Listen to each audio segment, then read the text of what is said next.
Dear friends and viewers, welcome back to Biology classes. In today's class, we are going to discuss about one more important topic pertaining to the chapter human reproduction, that is fertilization in humans. Let me remind you, my dear friends, in the previous class we have discussed about the menstrual cycle in women. So in today's topic, that is fertilization, first of all let us understand what do we mean by fertilization. So fertilization basically means to say that it is a process of fusion of male and female gametes. So we know that the male gamete is haploid and female gamete is also haploid. When they fuse, so it is a process, it is an event. When they both fuse, they form a diploid zygote, dear friends. So we have haploid sperm fuses with the haploid ovum. Okay, so they both fuse to form diploid zygote. So remember, so haploid sperm or the male gamete, haploid ovum or the female gamete fuse to form the diploid zygote. So this process, all the steps involved here is referred to as fertilization, dear friends. So let me tell you that we have a general misconception that syngamy and fertilization both are similar terms. It is not so. So when we talk about syngamy, it is an instance at which the fusion of male and female gametes takes place. Whereas when we refer to fertilization process, dear friends, let me tell you that it is a process, it is an event. So many steps are involved for the fusion of male and female gametes. So all the events or the steps leading up to syngamy is referred to as fertilization, dear friends. So remember, so this is the actual difference which exists between the fertilization and the syngamy. And in case of human beings, fertilization is generally internal. When I say internal fertilization, let me remind you that the fertilization takes place inside the female body. And in fact, after the fertilization process, after the baby is developed, that is formation of embryo from the zygote and further development of the embryo into the baby, and later they give direct birth to the young one. So that is what I mean to say here is the humans are viviparous organisms, that is they directly give birth to young ones. So remember, dear friends, now let us understand what do we mean by the fertilization here. So what all happens, what are the steps which takes place with respect to fertilization in humans, let us discuss, my dear friends. First of all, let me tell you, that is during the coitus. Coitus here refers to, in fact, the sexual intercourse or the sexual activity. When it occurs, the semen will be released by the male penis, reproductive organ of the males, into the vagina of the females. So this process we refer it to as insemination. The transference of semen into the female reproductive tract by the male is referred here to as insemination process, dear friends. So remember, so first thing is that the insemination occurs during the for the fertilization to occur. The first step should occur is the insemination process. Moving ahead, my dear friends, let me tell you, secondly, followed by that we have many steps. So next step which occurs is many or large number of sperms will in fact get demobilized. Their motility is lost, or in fact they will be eaten. But let me tell you, my dear friends, that number of them will remain functional. They swim very rapidly and they have very good motility. After that, let me tell you, they pass through the cervix. After insemination, they pass through the cervix, they enter the uterus, and then further they enter the fallopian tubes, dear friends. So after entering the fallopian tube, they reach the ampullary stomach junction. We know that where ampullary stomach junction is present, dear friends. See, when we consider the female reproductive tract, dear friends, so the ovaries are present here. So this is the ampullary stomach junction, dear friends. So here in the ampullary stomach junction, the fusion of the male gamete, that is the sperm, with the female gamete, that is the ova or the egg, will occur. So in your examination, one mark question can be asked as to where is the site for fertilization in humans. So you have to say that it is the ampullary and stomach junction, dear friends. Further, dear friends, after reaching the fallopian tube ampullary stomach junction, the sperms have to undergo one process called capacitation. So here, what do we mean by capacitation? Let us understand, dear friends. So capacitation here basically means to say that the steps which takes place in order to make the spermatozoa penetrate into the egg. Now the spermatozoa after its formation has to penetrate itself into the egg or the ovum. So if it has to penetrate, it has to undergo capacitation. So here in capacitation, here it provides the ability to the sperms to fertilize an ovum. So dear friends, it has three important steps. So let me tell you. Firstly, in capacitation, there is neutralization of inhibitory factors in semen and vagina. So inhibitory factors here refers to the factors which may cause the death of the sperms or the ova. So that need to the factors, they need to be neutralized. Their acidity has to be reduced or their alkalinity has to be brought to the normal. Dear friends, that means that is what we say neutralization. So that is the first step. Second step, dear friends, weakening of acrosome membrane. So what we know that the sperm on its head has a membrane called acrosome membrane. So this acrosome has to get weakened. So this is the second step. Third step, dear friends, is that the entry of calcium ions into the sperms should take place, dear friends. So when the calcium ions will enter the sperms, they change their movement. So rapid movement will be seen.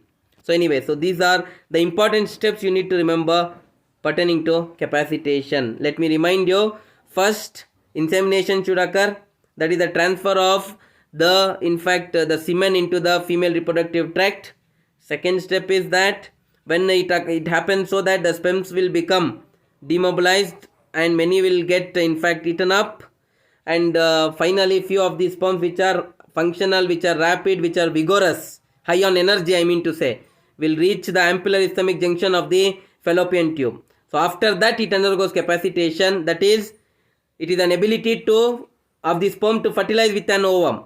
So that is what is capacitation. I have told you, first in capacitation, neutralization of inhibitory factors should take place in semen and vagina. Then weakening of acrosome membrane, followed by the entry of calciums into the sperms. So when all these steps occurs, dear friends, further the ovum, what you refer it to as the secondary oocyte. Let me tell you, dear friends, let us consider we have the ovum here or the secondary oocyte. So it has to be released from the ovary, isn't it, my dear friends? It has to be released, isn't it? Say we have the female reproductive tract here. So when we talk about this, let me tell you, see, one of the ovary, it can be any from the left or the right ovary, the ova will be released and it has to reach the ampullary stomach junction. That's very important. So after it reaches the ampullary stomach junction, further, as I said you already, the sperm would have reached the same junction of ampullary and isthmus. So finally what happens, one of the sperms will come to lie against it. Okay, let me show you now diagram I am representing on the screen. See, let us say we have a sperm here. So first sperm which fuses with the the ovum, you know, will only one sperm will generally fuse. Let me show you here in the diagram. As you can see, so when it comes to lie against the ovum, so it releases many important enzymes called as, you know, hyaluronidase.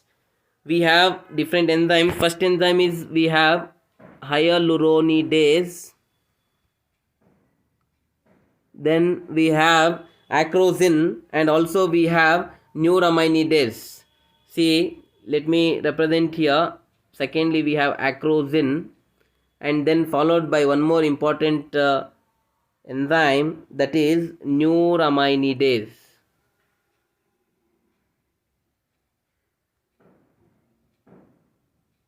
So when these enzymes are released from the acrosome, they will dissolve the cells of corona radiata. See, the ovum will be surrounded by the cells of corona radiata. If these cells have to be damaged for the fertilization to occur, for the sperm to go and fuse with the ovum, first and foremost thing which has to occur here is the cells of corona radiata should dissolve, should get degraded. For that, as I said you, we need the three hormones, most important hormones which I have mentioned, which are released from the acrosome, that is hyaluronidase, acrosin, and neuraminidase. Further, dear friends, let me tell you, moving ahead, we have the next step, that is when the sperm head reaches the zona pellucida. In fact, see here, zona pellucida is a layer which is just present inside the layer of corona radiata. When the sperm head, I am talking, only head reaches, dear friends. Only the head part reaches, the sperm's head part. So what happens here? It in fact, the sperm receptor protein is present, called as fertilizin. So that will attach with the one more important specific protein of sperm, anti-fertilizin. So fertilizin is generally present in the zona pellucida. So it will attach with anti-fertilizin of the the sperm. When this occurs, there is a reaction. In fact, this reaction, that is the reaction which occurs between the fertilizin and the anti-fertilizin, and we have anti-fertilizin. This reaction will dissolve the zona pellucida layer. See, we have the zona pellucida layer here. So this is the zona pellucida layer. So when, see, as you can observe here, surrounding the ovum, when zona pellucida layer gets dissolved, so what happens here, at that area of contact there is a small protuberance. What do we mean by protuberance, dear friends? What do you mean by protuberance? See, at the site of contact of sperm head with the zona pellucida, as I said you, there is protuberance. So what do we mean by protuberance? Protuberance basically indicates swelling like or a lump, like bud like will be formed at the a point of contact of the sperm head with the zona pellucida. That is called to as fertilization cone. We call that as fertilization cone. So this is fertilization cone formation occurs at the point of contact or the area of contact on the surface of ovum. Further, dear friends, now sperm head will go and establish its contact with the fertilization cone and produces calcium wave. Most important point, dear friends, it produces calcium wave. When the sperm head gets establishes itself with the ova, it produces calcium wave. So this calcium wave, what is this? Release of calcium in higher amounts is what you call it to as calcium. So when calcium is released, so two important aspects will happen. First, calcium in fact will be released at the site of sperm penetration. So it is important for the sperm penetration. And secondly, calcium is also released in fact across the egg. So like a wave, that's what we call it to as calcium wave. It's important, dear friends, calcium wave should occur. When calcium wave occurs, in fact the sperm head establishes its clear contact with the egg. Dear friends, moving ahead, the plasma membrane of sperm and the ovum, that is the male gamete and the female gamete, will dissolve. So after calcium wave, all these changes will occur. Now what happens when the plasma membrane dissolves? The head, middle piece and the main piece of the sperm will enter the ooplasm. Tail remains outside. Dear friends, see head, so except the tail, the three regions, that is the head, middle piece and the main piece will enter into the ooplasm.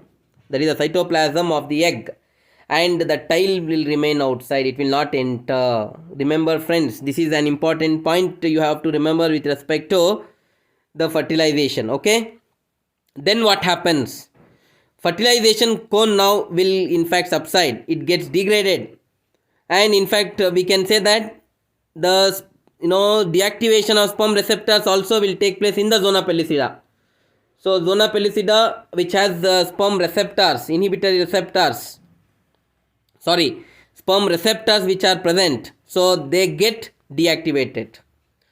So after that, let me tell you, when sperm receptors of zona pellucida get deactivated, so it prevents the entry of other sperms into the ovum, dear friends. It will not leave the other the sperms. There are so many sperms, millions of sperms which are there, but few of the sperms which have reached the egg, near the egg, all those sperms entry will be avoided.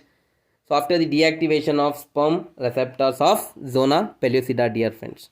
So remember, so followed by this, there is the secondary oocyte ovum. Now as I said, you will undergo meiosis 2 in the fallopian tubes, and it forms a egg cell or the ootid.